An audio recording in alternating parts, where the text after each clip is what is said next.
You have less than a month left to get your badges for Rose City Comic Con, Portland's premier pop culture event. And they have an even more star-studded roster with indie film icon and White Lotus Season 3 star Parker Posey in attendance. And that's along with members of the Dungeons & Dragons web series Critical Role and Doctor Who stars Christopher Eccleston and Billy Piper. This is all happening September 5th through the 7th, and you can go grab your badges now at rosecitycomiccon.com. That's rosecitycomiccon.com.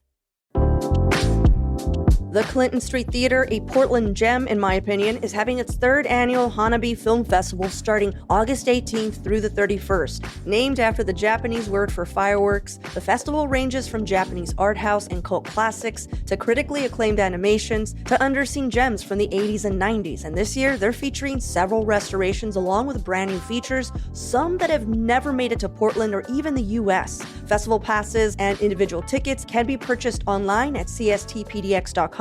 That's cstpdx.com. Back before rent skyrocketed in Portland, the city was home to one of the most exciting local music scenes in the country. A whole generation of independent artists back in the early 2010s defined Portland's current cultural identity. Today on CityCast Portland, our host Claudia Meza is talking with Portland Mercury music editor Nolan Parker about 5 local artists who defined that era and some of the new artists that are keeping the music scene strong today. It's Monday, August 11th. I'm executive producer John Notarianni, and this is what Portland's talking about.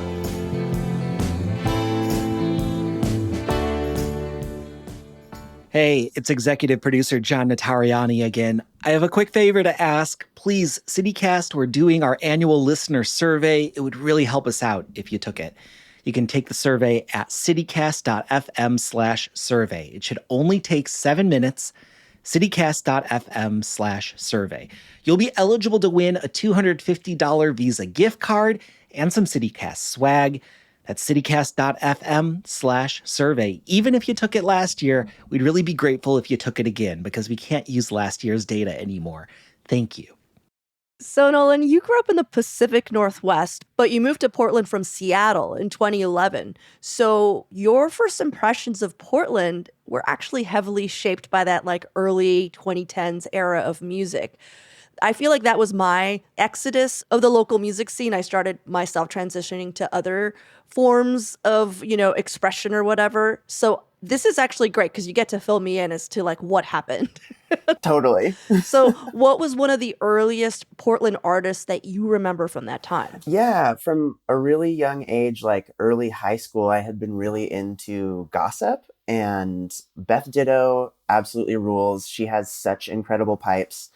Their album Music for Men came out in 2009, so it was a really great gateway from the aughts to the 2010s for Portland music. And it's just queer dance music. It's so wonderful, and it's every time I've seen them, it's been a sea of lesbians dancing, which is one of the most sacred forms of expression and spaces in the world, and it's just so wonderful. And that felt like a really great introduction into the Portland music scene of just this is punk music. This is also dance music. This is queer music. And we don't care if you don't like it because we like it, which is kind of the attitude of Portland for a hot second in there. Mm-hmm. Well, you brought one song in particular to share, which is Dime Store Diamond. Why this pick? Yeah, it's the opening track of the album, and it's so powerful. It's just a tone setter for the entire record, and every time those heavy first couple of beats come in, I'm just oh, here we go. Mm-hmm. Let's hear it. Everybody knows the things she does to please. Low-cut sweaters with her skirts above her knees. She's a dime store diamond. Everybody knows just where she gets her clothes. A watercolor painting in a... See, I just want to dance now. Nolan, I went to school in Olympia. So one, kudos to you for saying gossip and not the gossip, because I feel like we all say the gossip. We never say, oh, gossip, because when you're I really love gossip, people are just going to think you love, Gossip. which isn't wrong. I do love tea, so here we are. But the band, yeah, they started in the very early aughts hmm in, I think, Arkansas. And then they moved as a band to Olympia. And that's when I was in college, because we were all around the same age. Like Beth Ditto used to cut my hair. Like that's what she would do on the side Wow. for money, is like she would cut hair. Is cut your hair specifically? Well, it's just my hair. Yeah. No, she would cut hair. Like that was like her plan was like, I'm gonna, be like a hair cutter, if a stylist, if like this doesn't work out for me. So she was doing that on the side. That makes sense. Anyhow, their evolution of their sound is so interesting, because back then it was like more blues driven. Like it was really kind of just like stripped down. And of course, Beth's like voice rock and is roll, very rock and roll. And her voice has always been, up front. But then the early aughts turned into the 2010s, and it just became more disco influence. I feel like Italo disco. Absolutely. I think right before you came through, Nolan, what was that label? Like Italians Do It Better? Oh, yes. That was Portland based. I forgot about that. And they had a bunch of bands. The Chromatics, Glass Candy, all of those bands pretty much informed this kind of like subtle switching of the sound. Portland had a huge influence. Like Neo-Italo. Neo-Italo, that sound was very Portland in the early aughts. And I feel like a lot of people don't really attribute it to us. Yeah, like the Chromatics. Like this is one of my favorite songs from them, if you don't remember what they sound like.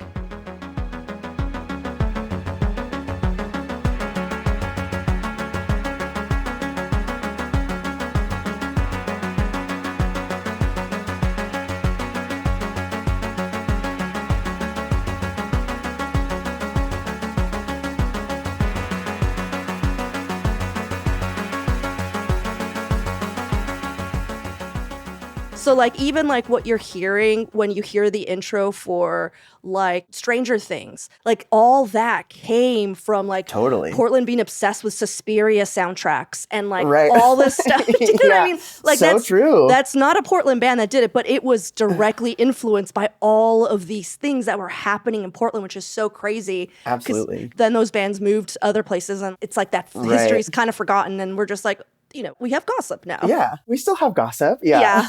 But no, I love this era. And I kind of love the fact that like you chose a band that like moved from Washington to Portland, just like you. Yeah, exactly.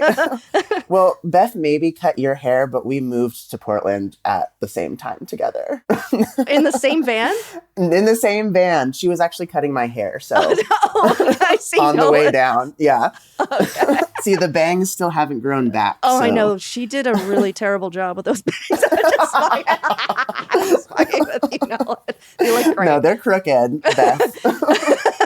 You get back here. Yeah. But no, I love Gossip. Their live shows are amazing. Excellent pick. Well, how do you think our music scene now compares to how things were then? Just talking about the moment that you stepped foot in Portland. Yeah, totally. I mean, I stepped foot in Portland, like I was driving over to like look at houses all the time and like seeing shows whenever I could while I was looking at houses down here. And yeah, there was just so many house venues. There were so many like small punk venues like The No or Valentine's or East End, that a lot of that doesn't exist anymore. And I feel that Portland's kind of musical and cultural wave maybe crested a bit in 2015, and it's kind of been down for a long time. Ooh.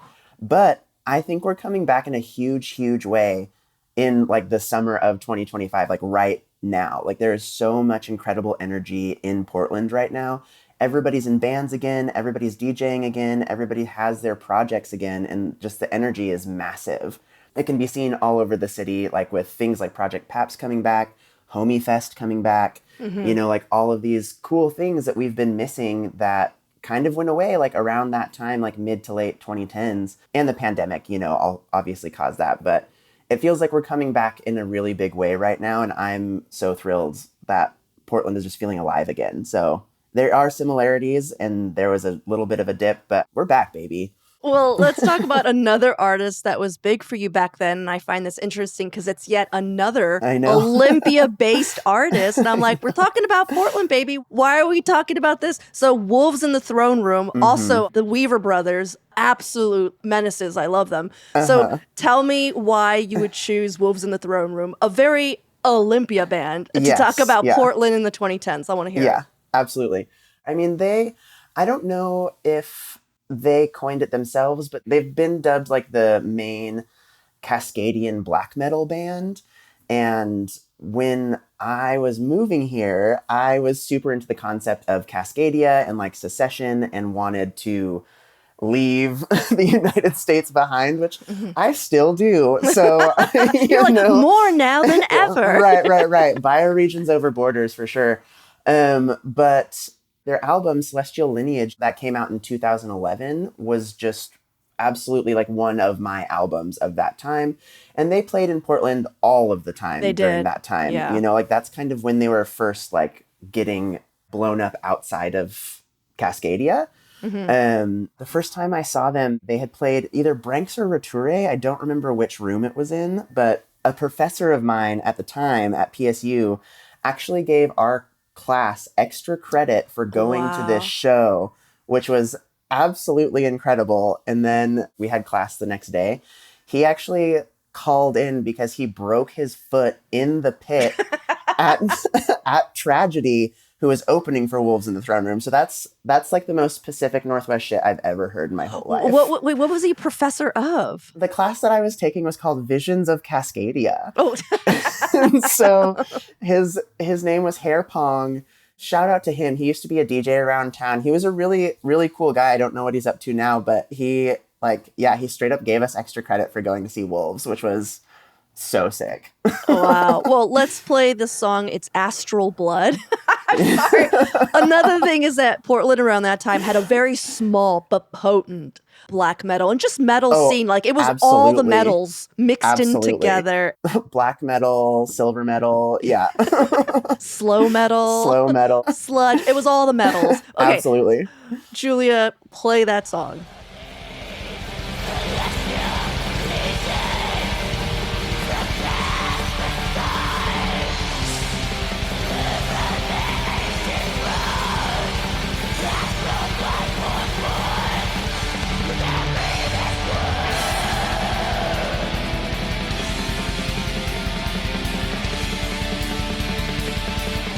It's so cinematic, and so there's also so much catharsis in their music. I remember seeing them play in the smallest room in Olympia, and I just remember feeling like I was floating because they just took over that whole room with that sound, and it was just these like crescendos, and it was just, it's like, you know, it's metal, so it's really rooted in classical music in this way that is just like, it manipulates you into feeling like you're flying. Absolutely. And that kind of felt like Portland at the time in the Pacific Northwest, you know, like it finally felt like we were having our time, you know, and especially like the Pacific Northwest that's not Seattle. Like there's a whole region that's not Seattle, you know, and like Olympia and Portland kind of finally felt like they were having a moment, and Wolves in the Throne Room, like absolutely. Cinematic is the perfect way to describe their music. Like makes you feel a whole range of emotions for sure. And I would say I can't speak to, you know, right now, 2025, but I know in the early aughts, there was a really strong Olympia-Portland connection. Yes. Because a lot of bands like Sleater Kinney from Olympia moved to Portland. You know, there were just a lot of bands that were coming. Myself, I was in a band in Olympia, moved down to Portland. You know, like there was just a lot of just trading of people from Olympia to Portland back and forth. And I feel like those scenes were sometimes interchangeable and not so much. Seattle was just like so far. Yes, absolutely. Culturally speaking too, like you started to feel that rift. We're just like, oh, Seattle's really fancy. Yeah, you guys are a city. We're still towns. Yeah, totally. Well, let's take a quick break here. And when we come back, is millennial nostalgia having a moment right now in Portland? She is. Okay.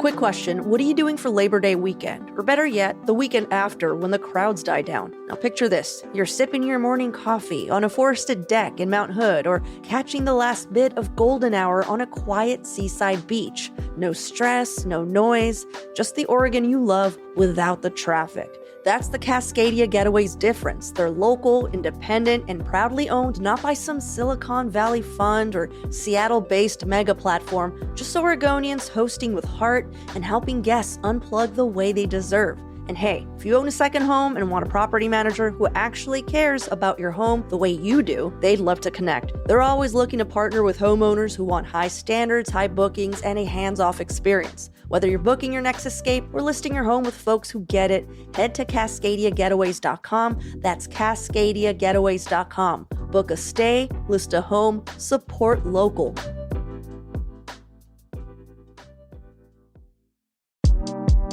This Labor Day weekend, discover the scene, the sound, and the vibe of one of Portland's most beloved jazz festivals through a mix of indoor and outdoor concerts. The 12th annual Montevilla Jazz Festival, presented by Accelerator Design Studios, is hosting 25 concerts across East Portland's historic Montevilla neighborhood and Mount Tabor Park. It's their boldest and most musically diverse lineup yet, ranging from improv, blues, soul, to Latin jazz. Some events are free, but you're going to want a Jazz Adventure Pass to experience the full festival that's going from August 20th through the 31st. Get your Jazz Adventure Pass today at montevillajazz.org. That's montevillajazz.org.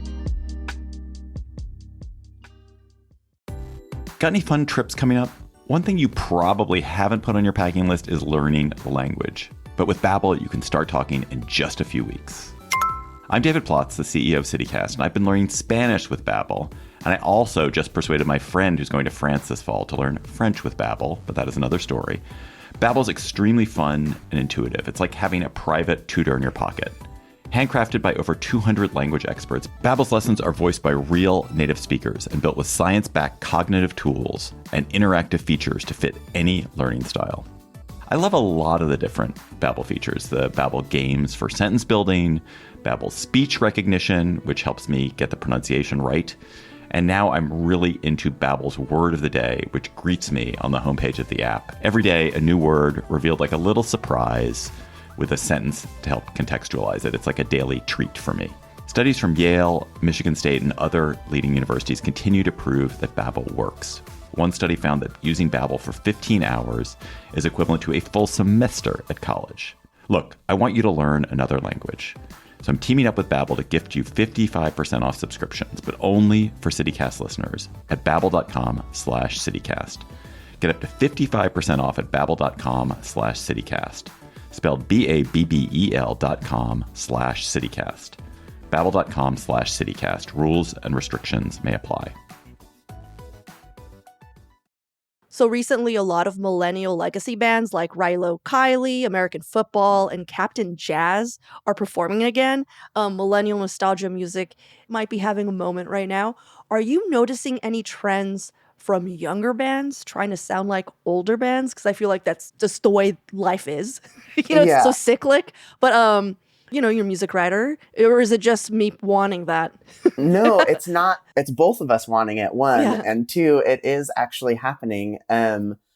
Just like you said, like much like fashion trends, like musical trends are cyclical. It's all building upon one another. But it feels like at the moment there's a really big harkening back to like Midwest emo, new metal, shoegaze, anything that's like late 90s, like Y2K era stuff is really popular again. And then a lot of bands, and Portland is no exception, has a lot of bands kind of emulating that, but putting its own like Portland spin on it, putting their own like 2025 spin on it. And yeah, just like a couple of young bands from Portland that are kind of doing that, like Chlorine is really great. And they're very much doing like a Korn thing. And I don't, not... Okay, listen here, Nolan Parker. Hey, I was just going to say, it might not be a popular opinion, but the first couple Korn albums, they go so hard. I feel like Jinko jeans and new metal are the two things that younger generations should leave where we left it. Do you know what I mean? Just like leave it, just drop it, put it down. you know? As a young they, them in Seattle, I wore so many Jinkos in the 90s. I'm sorry. As a young they, them in Seattle in the 90s. It's how I want to hear every sentence said to me from now on. Amazing. I will just yes, I need to hear what you're going to say next. Yeah, you really tune in after that, for sure. Yeah. What is it about new metal? Like, we hated it so much. I didn't give it any thought back then, but as an adult, Life is Peachy, the Korn album, rips. Okay. It's so good. Okay, I'll have to go. Claudia, just take some time. Freaking say it. I was like, I'll have to go. Oh, you were trying to sound like Jonathan Davis, the lead singer, like no. Yes, that's what I was doing. Anyways, Chlorine is a good band from Portland. Nine of Swords is a good band that it's doing some old school stuff in a new way. House of Warmth, Hair God, and Dust Bunny, they all rip, and they're looking back. I want to hear what Chlorine's version of new metal is. Sure. It's not as bad as it seems on the outside in between. These are the lies we tell ourselves when we're unclear. I think I made a mistake, and tell me the face to regret. You bend the truth till it breaks. I'll be the one who cares. I think I made What's another artist that defined that 2010s Portland era for you? Yeah, kind of in the same like heavy, like you were talking about, like Portland had like a really heavy like vibe to it at the time, like lots of metal. The band Ohm was huge for me. You know, they released an album called Adwidic Songs that came out in 2012, and Ohm is a 3-piece that has rotating members, but the core members are Al Cisneros and Emil Amos. And Emil Amos is an incredibly prolific person. He lives in Portland. He's the person behind Grails, Holy Sons, Lilacs and Champagne. He's got his own solo stuff. And then Al is from the Seattle band Sleep. Yeah. And so it's a band kind of split between Portland and Seattle. But yeah, that album, Adwidic Songs, is just so powerful. It's so deep. It's meditative. You could literally meditate to it. It brings in Eastern musical frameworks, and it like speaks to a bunch of different religions. It's super powerful. It's headbang music, and one of the best shows that I've ever seen in my life. So good. Oh, awesome. Well, let's play a song. I think you brought a State of Non-Return. That's the one.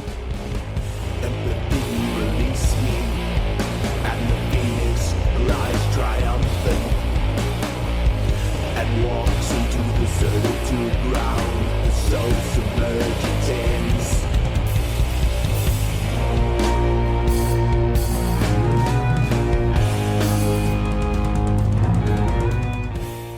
Yeah. So heavy. I know, with genre music, like, in metal or whatever, I feel like sometimes it's hard to pin down what era they're from because it's such a, cloaked genre. Right, absolutely. Because you could have, like, somebody from the, 90s could have definitely written that song. If, That could be a Black Sabbath song. Like, no problem. Seriously, if it just sounded a little less heavy, Right. Totally. Absolutely. Well, before we wrap up, let's talk about two more artists from the 2010s in Portland, just to round out our time capsule here. You wanted to talk about Scout Niblet and Grouper. And I feel like Grouper to me that was 2010s Portland for me. Yeah, Grouper was freaking everywhere. I think she now lives in Astoria, which is like she kind of helped shepherd that movement of a lot of Portland, a lot of Portland musicians and artists that moved up to Astoria. But yeah, let's talk about Scout Niblet, who was from England, right? And then moved here. Yeah, her real name is Emma. She plays under the moniker Scout Niblet. She actually used to be married to Emil Amos of Ohm. Oh. So yeah, he played drums on this album, actually, this It's Up to Emma album that came out in 2013. And I just used to see her what? I'm looking at this song title. It's No Scrubs. And I'm like, I'm pretty sure it's not a cover. It is a cover. It is a cover of No Scrubs by TLC. It's so iconic. I I used to DJ pretty regularly at the Tube downtown. I And remember like, the Tube. Yeah. yeah, like way back in the day when they would have alternating like heavy metal nights and then like hip hop nights. And so I would DJ some of the heavy metal nights.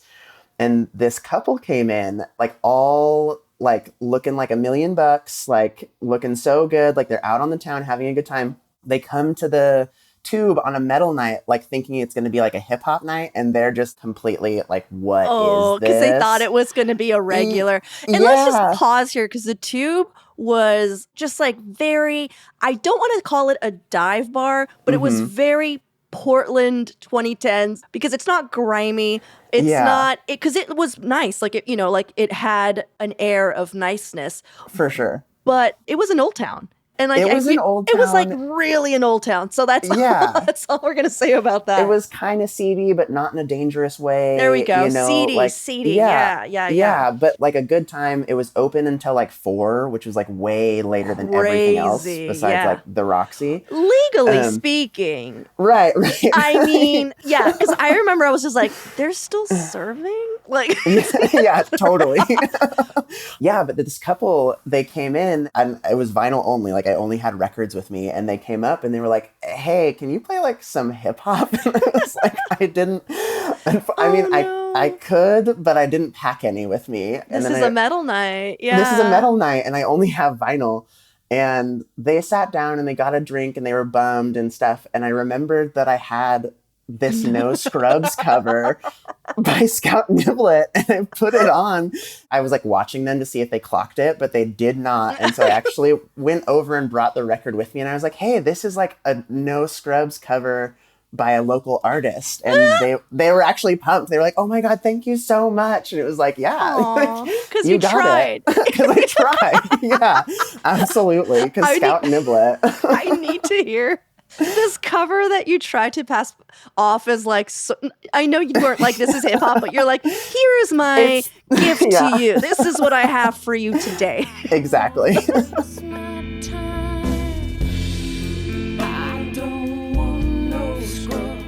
Scrub is a guy can't get no love from me. Hanging on the passenger side of his best friend's ride, trying to holler at me. I don't want no scrub. Scrub is a guy can't get no love from me. Hanging on the passenger side of his best friend's ride.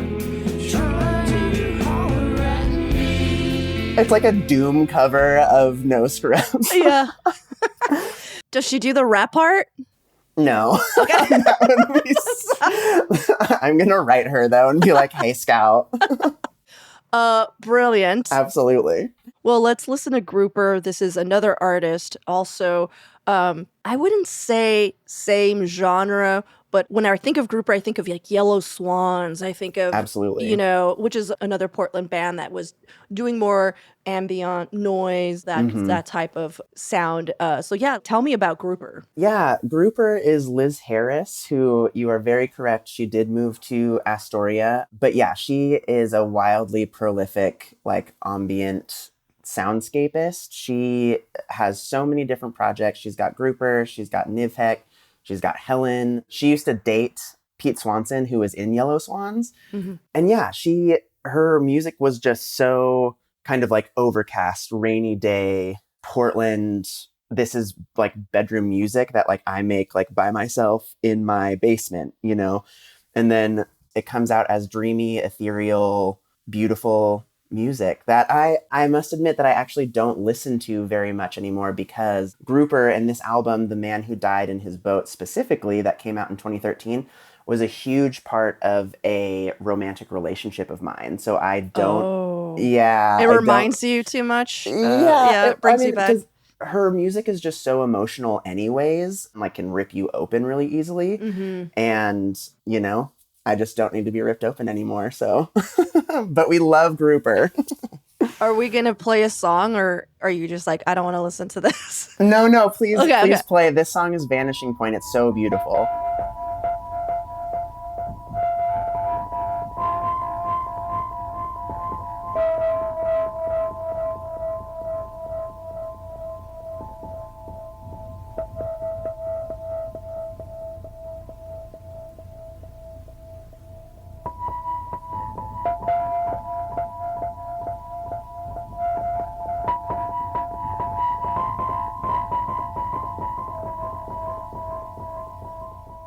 I was about to start crying. Is that it? Oh my God. Okay, so another thing about Liz Harris Hughes and Grouper is that she was, I think, a very accomplished visual artist. She does some amazing design work, like really intricate line work. And I remember she would do all these prints and stuff because she like was really hustling, making a living doing this artwork, which is kind of amazing that in like 2013 Portland, a person could be like, yeah, I do like lithographs and ambient music. And I pay rent. And I pay rent. I mean, that's like a huge thing that is very different from like back then to now. And like why I think the pendulum has swung and a lot of like artists weren't coming to Portland for like the last 10 years. And it kind of feels like now it's starting to calm down, you know, like price of rent, gentrification. It was thanks to Portlandia that... No, go on, Nolan. You have a soapbox. Go on. I have a soapbox. Portlandia did not do Portland any favors. It actually like ruined it for 10 years, in my opinion, because we got this huge swell of people coming here of like, Portland's so like kooky and fun and cheap. And then those people are all tech people that like don't participate in like art. Creating culture. Yeah. Right, exactly. They're culture vultures. And now for the last couple of years, last 2 or 3 years, Portland's losing population, which in my opinion is a very good thing because I think the right people are leaving. Sorry, that's my piece. And all right. Well, I just feel like we need to highlight, like, whenever we talk about old Portland, whenever we talk about the music scenes of yesteryear or art scenes, it's like, yeah, if you want good music in your city, you need to make it affordable for people to be doing this. Absolutely. Or else they're not going to. I mean, basically around then is when I got a real job because I was like, well, I can't afford to pay my rent. Totally. Making art, and so like I have to like do something else. Like, you know, I feel like a lot of people stopped making music because they couldn't afford to. And they didn't have like much like not that you stopped making art, but like much like yourself, people had to get full-time jobs. They couldn't be baristas 3 days a week and then make art the rest of the week, you know? Like, you just can't afford that anymore. So... And a lot of people are like, well, that's growing up. And I'm like, that's also the ruining of a city. Right. And like a really thriving art scene. Yeah, exactly. Yeah. You say potato, I say gentrification. Yeah. So... Well, it was awesome having you on, Nolan, and playing some of this music from the 2010s in Portland. It's really cool to just hear somebody else's perspective because, you know, I feel like you get 5 people from the music scene in 2010 in Portland, you're going to get 5 different scenes, which is because that's absolutely. How rich and how dense it was. So, yeah, this is really great. This was a fun conversation, and I personally would love to hear other people come on and like shout out their experiences of the Portland music scene from days of yore, you know, because it's like you said, it's 5 different people, 5 different scenes.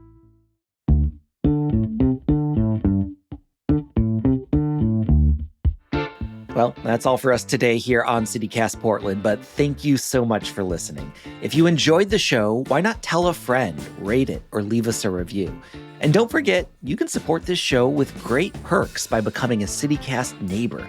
Just visit membership.citycast.fm. We'll be back tomorrow morning with much more from around the city. Until then, see you at Slim's.